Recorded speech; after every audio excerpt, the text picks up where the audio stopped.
Okay, so another thing you need to be aware of for ASD is sensory challenges.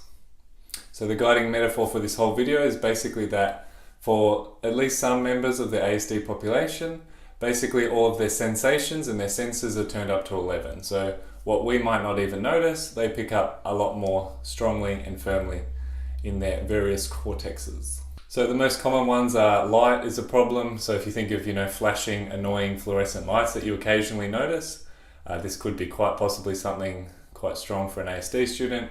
Smell, so food smells are quite often distracting or annoying or unpleasant. Fabrics, sort of like an itchy cloth or a woolen jacket, would be occasionally very annoying. Another one is sound. So if you think of your average classroom, what you might think of as productive noise may just be very noisy for an ASD student.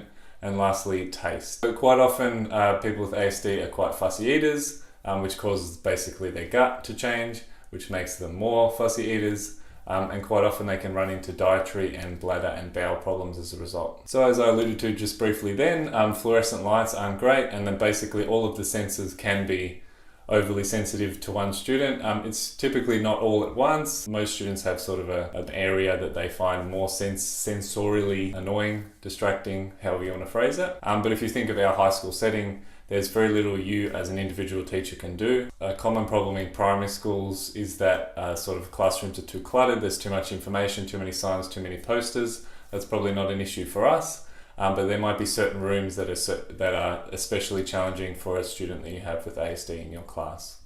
And this is just something to be aware of, as it might cause behaviors that you didn't expect or understand. If you just think of everything as being slightly heightened or annoying or kind of niggling, then that would sort of raise the bar emotionally for a student with ASD. So therefore a small problem or issue may become something much greater due to these sensory issues. I'll put a link in the description of a little video that gives sort of a visual and all-round overview of what this might be like for a person with ASD, which might help you to sort of empathize and understand how sensory issues affect or may affect in certain ways your students in your class.